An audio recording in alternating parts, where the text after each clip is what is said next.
My name is Vygotsky, and this is my Draw My Life. So, I was born on November 17th, 1896, in a place called Orsha.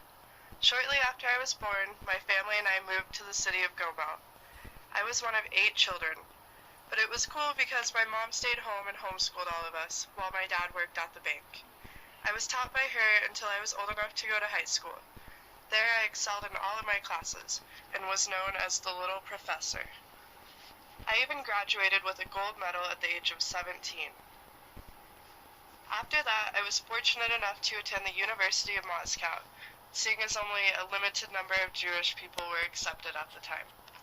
I had a love for philosophy and literature in school, but was forbidden to study philosophy at the University of Moscow, so I began in medicine and studied law later on. After I graduated in 1917, I became a teacher of philosophy and literature. Fast forward a bit to 1924, and this is when I met my soon-to-be wife, Rosa. We married later that year. It wasn't much longer before my 2 daughters were born. While I began my family, I focused my teaching on philosophy, my theories rooted in constructivism and Marxism. I believe that just as physical tools extend our physical abilities, mental tools could extend our mental abilities, enabling us to become proficient at solving problems and creating solutions in the modern world. Before higher thinking skills, children learn from their environment and attended to things that are bright, shiny, loud, and repeated. Children went from being slaves of their environment to masters of their own behavior. I found that these higher mental functions resulted in logical thinking and self-regulation. I also focused on the social nature of the cognitive process. I believe language is the most important aspect of cognitive development, when children acquire the meaning of words through merely social interactions. Throughout my work, a few more central concepts emerged. The first focused on internalization, the internal formation of consciousness that a person undergoes in early development. I concluded that mental processes could only be understood from the perspective of the individual, and that there was no universal schema to represent correlation between internal and external development. Although learning and development varies from person to person, I know we are all born with an innate set of functions. These include having an intact nervous system, the ability of perception, memory, attention, and will. Higher mental processes then included abstract reasoning, logical memory, language, voluntary attention, planning, and decision-making.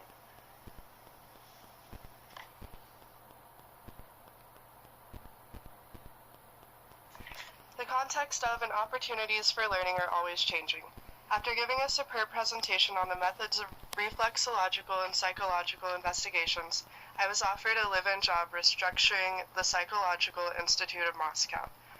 There I lived in the basement and became familiar with a number of books and academic materials. I was highly regarded. 1925, big year for me. I finished my dissertation on the psychology of art and created the Laboratory of Psychology for Abnormal Childhood in Moscow. I created research labs for the Soviet Union and all of Russia's major cities and wrote over 180 essays. My interests had shifted to education, remediation, and theorizing a new school of thought. Sadly, the tuberculosis I caught while caring for my younger brother caught up with me. I died when I was only 37 on June 11, 1934. But it's not all bad. My legacy lived on in my family and the people who studied my work.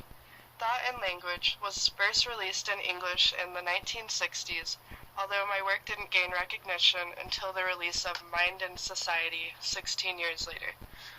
Yet my work is still relevant today in early childhood education, special education, and adult literacy. I have always advocated for the inclusive, comprehensive, and humanitarian education for those with special needs or physical handicaps, and strongly believe in mainstreaming or placing them in a traditional classroom setting. I hated IQ tests and would want to see more in psychoeducational assessments that are dynamic or interactive. Many of my theories are extremely valued in Western education today. Teachers reference my theory on the zone of proximal development when needing to establish where a child is at in their needs and what they can learn with help from another person. The term scaffolding is derived from this concept and basically means guided learning with someone who has mastered the concept, such as a teacher, parent, educator, or peer. Educators today can use this to decide how much of a challenge to provide an individual and where they stand in their learning capacity. I believe the three crucial elements of learning are active learners, active teachers, and active social environment that together initiate true learning. Internal learning occurs through our perceptions and experiences of our reality. Teachers can help foster such learning by using a variety of teaching methods and encouraging students to incorporate their own interests and cultures into the curriculum. Engaging students in active learning such as hands-on activities, field trips, group projects, reflection papers, journal keeping, etc. can be great techniques to boost higher states of learning. We are our own teachers, and true learning takes place by making real connections with people, experiences, and others' ideas. I am now 80 years gone, but far from forgotten.